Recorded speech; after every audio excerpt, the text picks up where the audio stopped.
Welcome to the Better Together podcast, where we look for ways that we can help one another more effectively minister to the body of Christ.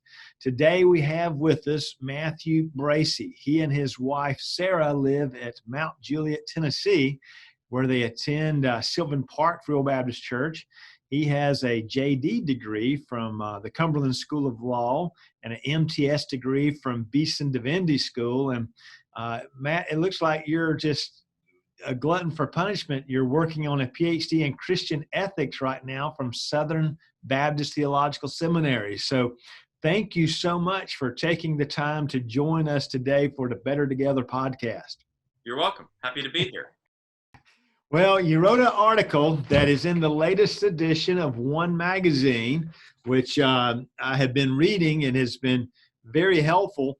But the article that you wrote is Reflections on My Father. And so it sounds like from the article you learned your dad was ill in December of that year for cancer.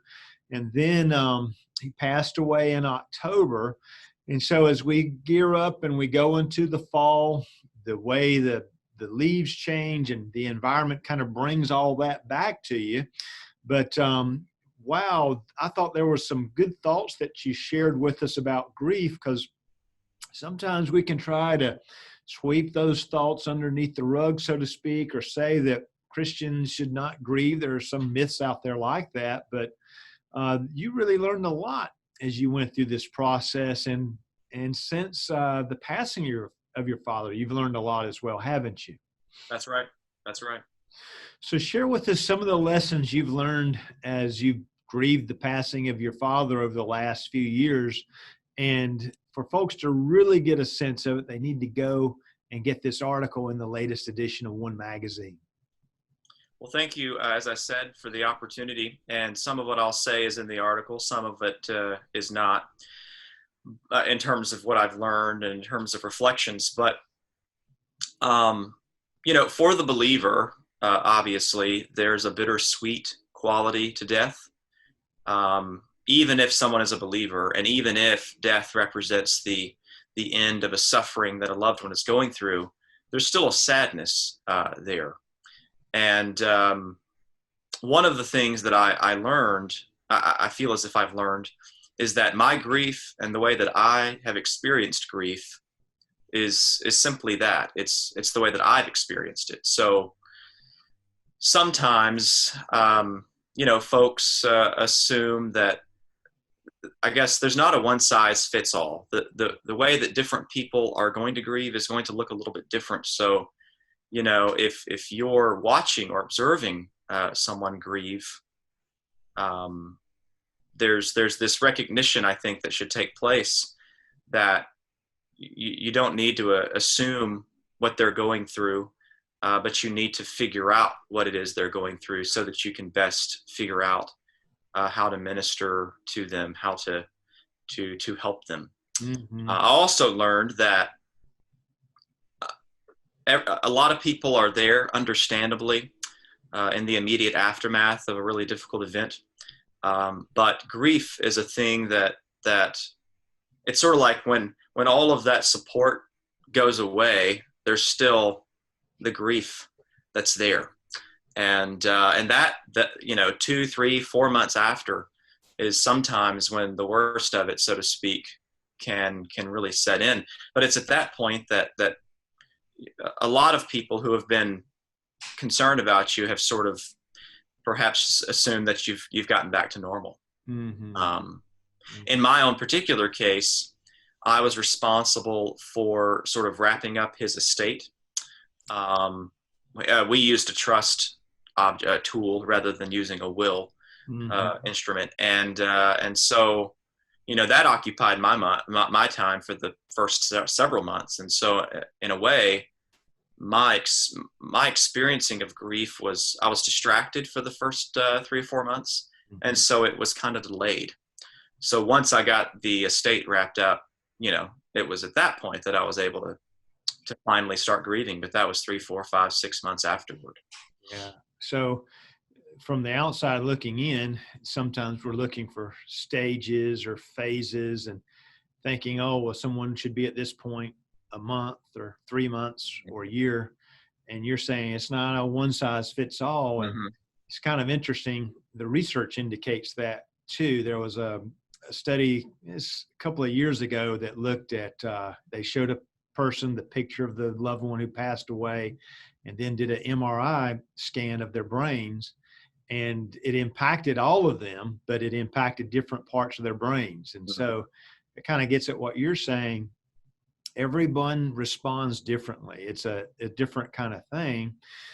You were, I guess, the executor of the estate. So you had those issues that you had to deal with, and kind of, okay, what's the next thing and how do I handle this? And you weren't really able to process things, so to speak. Right. So it truly was different. So everybody's looking at a situation and many people are trying to help. Tell us a little bit about how that worked and what you learned from that process, Matt. What I learned, at least in my experience, is that less is more. Lots of people say different things, trying to be helpful. And it's almost like there's this human need to fill the awkward vacuum of silence. And so you fill it with words, and sometimes those words are less helpful than you imagine. And they can come off as insensitive to the person who's in the middle of grief, because words hit people in that state in all kinds of interesting and perhaps unexpected ways. And so when it comes to saying things to people, I have learned the lesson personally, like when I am interacting with someone else who's in the midst of grief, just being there, even in silence, and just letting them talk. Whatever they want to talk about is perhaps more helpful than just trying to fill the void with what's essentially platitudes. Mm-hmm.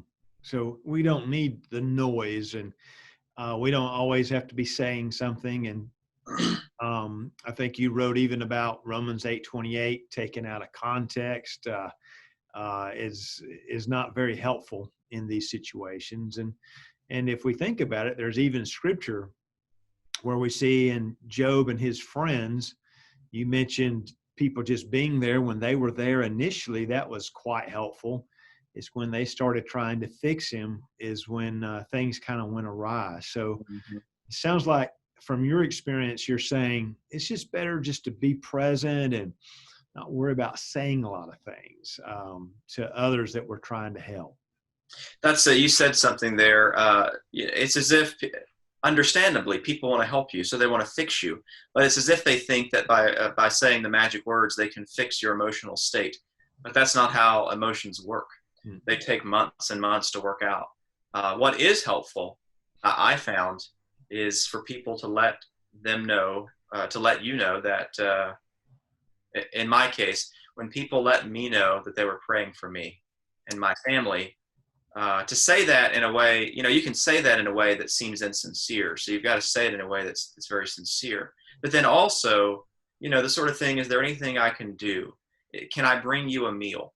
Mm-hmm. Can my family swing by on Thursday night, having picked up a few days worth of meals from such and such restaurant?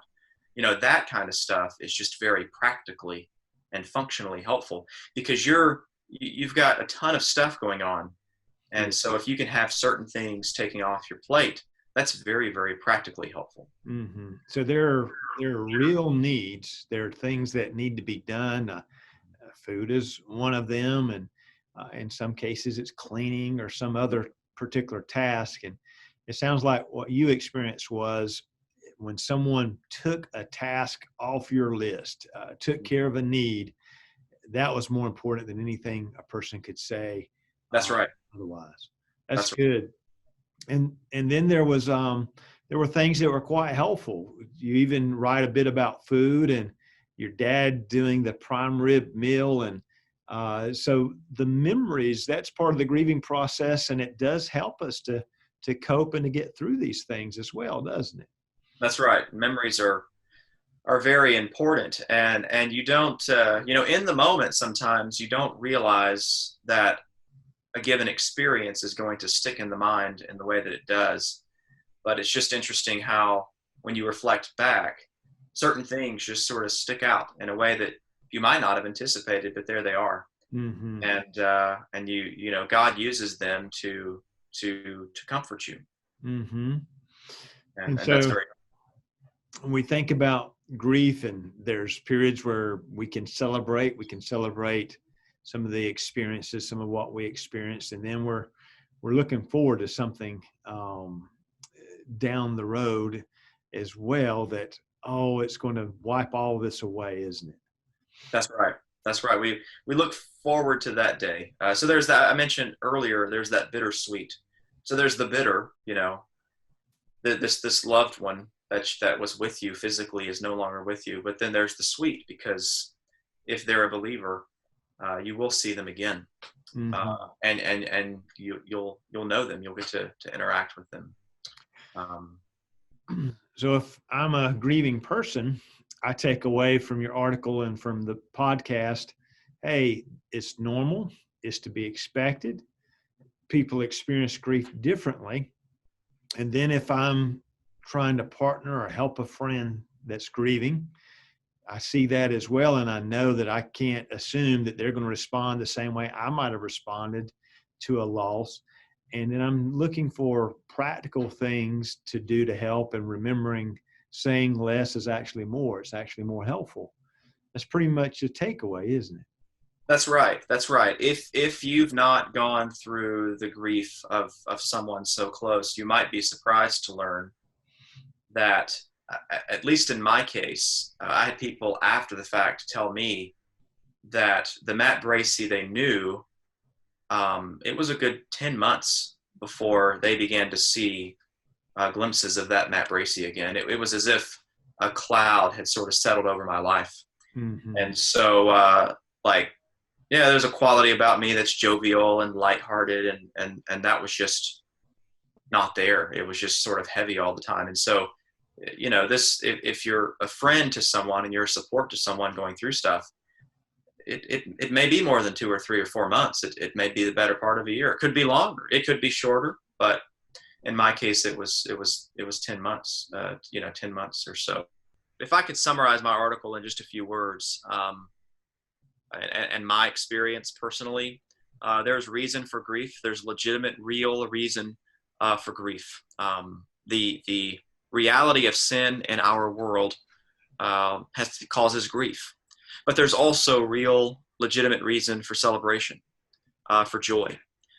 Because what man, through his sin, made wrong, Christ, through his atonement, has made right. You can't force someone to move from grief to celebration, you know, if you're befriending someone or supporting someone who's going through grief.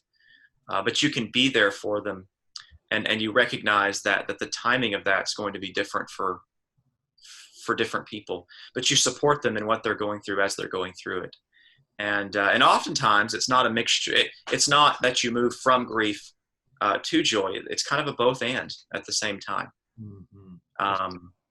There have been a few instances, not as much anymore, but earlier on, where something would happen and I would think, I need to call my father and tell him about that. Mm. And then you go, oh, wait, I can't do that. And so those kinds of things still happen. And so it's like there's a sadness there, but simultaneously there's well, I'm glad he's not suffering anymore. And I'm glad that he's in a better place. And I do look forward to the day when we'll get to see one another again. That's great. Well, we really appreciate you writing the article and sharing with us today. And to all of our listeners, we thank you for tuning in and listening today. And we encourage you to share the article, share the podcast with someone you know that might be grieving, and someone that might be partnering with someone, helping them through grief, and just doing that if you can. Thank you for being with us, my friend. May God continue to be with you and bless you. And thank you for sharing with us this important information today.